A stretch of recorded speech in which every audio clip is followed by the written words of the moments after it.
So good day everyone, my name is Roland Chen, and today, together with my groupmates, we're going to share with you knowledge about universal values and the Filipino way under the moral agent. To commence, let me first define for you what a moral agent is.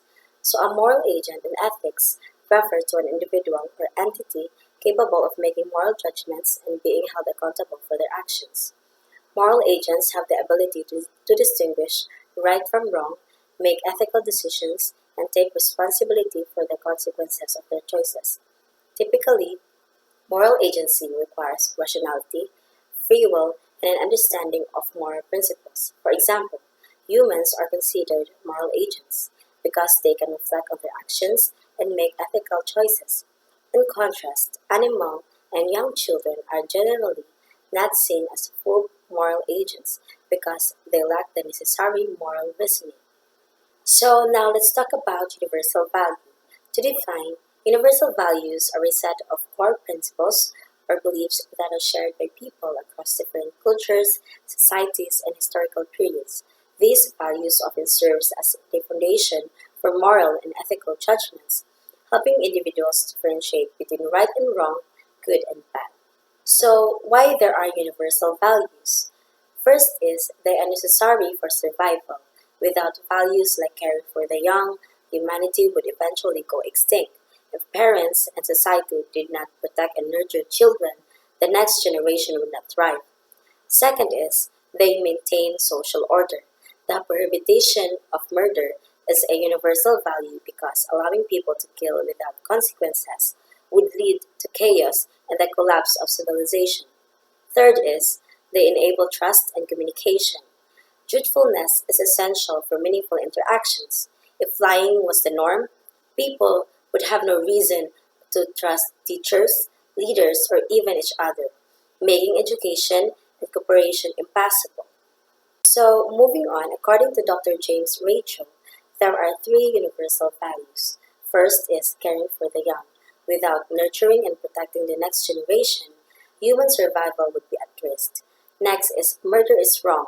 If people were free to kill others without consequences, society would collapse. And lastly, telling the truth. Trust is essential for communication and cooperation. If lying was the norm, education, governance, and relationships would break down. So some moral rules exist in every society because they are essential for survival.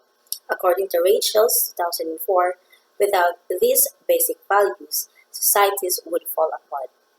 For example, if people did not care for their children, the next generation would not survive, leading to human extinction. Similarly, if murder were allowed, people would live in fear and civilization would collapse. Truthfulness is also important because it builds trust. If people lied all the time, no one would believe teachers, leaders, or even each other, making learning and communication useless. These universal values, caring for the young, rejecting murder, and telling the truth, help keep societies stable and allow people to live together peacefully. Good day, everyone. I am Princess Alce, and today I will discuss the qualities of the Filipino moral identity. This includes both its strengths and weaknesses, as well as the factors shaping our character. Filipino cultures blend Eastern and Western influences due to the interaction with different civilizations. Before colonization, it was shaped by indigenous Malay heritage. The Spanish colonization in the 60th century introduced Christianity, surnames, and traditions. Later, American rule spread English, modern education, and governance. The British and Japanese briefly occupied the Philippines but left little cultural impact. This portion defines our Filipino identity today. According to Dr. Patricia B. Licaunan, a psychologist and educator, Filipino strengths and weaknesses are shaped by key factors. First is the home environment. It emphasizes strong family values, fostering close-knit relationship and interdependence, making Filipino highly group-oriented. Second is the social environment. It values relationship and support system but may lead to excessive dependence on others. Third is the culture and language. The Filipinos are often to foreign cultures, sometimes at the cost of their own cultural roots, as seen in their preference for Hollywood movies, foreign TV shows, and international music. Fourth is the history. The colonial influences have instilled a strong colonial mentality, shaping Filipino self-perceptions and priorities. Fourth is the Philippine educational system. It is highly authoritarian, emphasizing obedience and conformity. Fifth is the religions. It threatened Filipino resilience and optimism, but it also encouraged fatalism and conformity. Sixth is the mass media. The exposure to Western cultures reinforces colonial mentality, shaping preferences in fashion, music, and entertainment. And seven, economic environment. Economic hardship make Filipinos hardworking and willing to take risks, like working abroad. Eight is the political environment. The government corruptions and power concentration weaken leadership and accountability. And lastly, the leadership and role model. Filipinos respect authority figures, but corruption without accountability affects the governance. So hi, I am John Alicabo, and I'm gonna give you the strengths of the Filipino character. There are seven strengths of the Filipino character or the Filipino traits. First is the pakikipagkapwa-tao. Second is the family-oriented or family orientation. Third is the joy and humor. Fourth is the flexibility, adaptability, and creativity. Fifth is the hard work and industry. Sixth is faith and religiosity. Seven is ability to survive. Filipino culture is characterized by several key traits that contribute to their resilience. This includes strong family ties, demonstrated through respect for elders and generosity towards a kin. A cheerful and adaptable nature, allowing them to overcome challenges with humor and resourcefulness.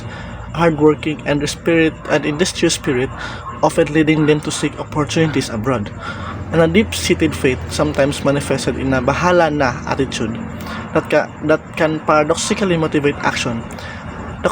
This combination of positive traits allows Filipinos to persevere even in difficult economic and social conditions, embodying the proverb, matutong mamaluktot habang maikli ang kumot, or learn to curl up while a blanket is short. Good day everyone, I am Alce, Austria. Today, I will be presenting to you the weaknesses of the Filipino character. Identifying weaknesses is essential for fostering personal and national growth. Recognizing and understanding the weaknesses of individuals and the nation is the first step toward improvement. By acknowledging these areas, one can work on personal development, which in turn contributes to collective progress. As individuals grow and improve, they bring positive change to society, leading to the betterment of the entire nation. Dr. Patricia B. Licuanan's analysis highlights key weaknesses in Filipino character. Dr. Licuanan's analysis provides an insightful perspective on the challenges that hinder the full potential of the Filipino people.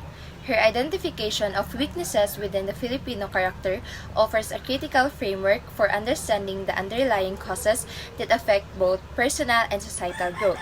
Recognizing these weaknesses is crucial for fostering positive change. Understanding these weaknesses can help individuals and the nation improve and progress.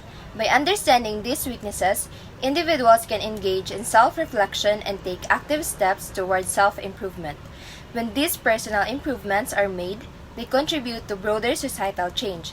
As a nation, addressing these weaknesses leads to a more progressive, unified, and resilient community, enabling the country to move forward with greater strength. These weaknesses of the Filipino character, as identified by Dr. Patricia B. Licuanan, highlight areas that hinder personal growth and societal progress, which need to be addressed for a stronger and more unified nation. The first one is the extreme personalism. This refers to the tendency to prioritize personal relationships and individuals' concerns over the collective good or societal needs. Filipinos may sometimes focus more on personal ties and loyalty rather than making decisions for the broader community, which can lead to inefficiency and hinder collective progress. The second one is the extreme family-centeredness. While family is a core value in Filipino culture, extreme family-centeredness can lead to an overemphasis on family interest at the expense of wider societal responsibilities. This can sometimes create a sense of entitlement or hinder one's ability to make decisions that benefit the greater good or society as a whole. The third one is the lack of discipline. This weakness manifests in inconsistent adherence to rules, laws, and societal norms. Filipinos may sometimes disregard or bend the rules due to a lack of discipline, which leads to inefficiency, corruption, and lack of accountability in both personal and professional spaces. This undermines societal progress and stability. The fourth one is the passivity and lack of initiative. Filipinos may sometimes show a tendency to wait for others to take action or make decisions instead of stepping forward to take initiative. This passivity can limit opportunities for innovation, personal development, and societal advancement, as individuals may rely too much on external directions or solutions. The fifth one is the colonial mentality. This refers to a preference for foreign cultures, products, or ideas over local Filipino heritage. Due to the history of colonization, many Filipinos may feel that foreign culture is superior, which can undermine national pride and hinder the appreciation of Filipino identity, culture, and resources. The sixth one is the kanya-kanya syndrome. This term refers to the individualistic mindset where people focus on their own personal gain rather than working together for communal benefit. This lack of collaboration can lead to disunity, inefficiency, and lack of progress, as the focus is placed on self-interest instead of collective goals. The last one is the lack of self-analysis and self-reflection. Many Filipinos struggle with introspection, which means they may not critically evaluate their own behavior, actions, or decisions. This lack of self-awareness can prevent personal growth and contribute to stagnation, as individuals are not actively looking for ways to improve or learn from their mistakes. And that would be all. Thank you for listening.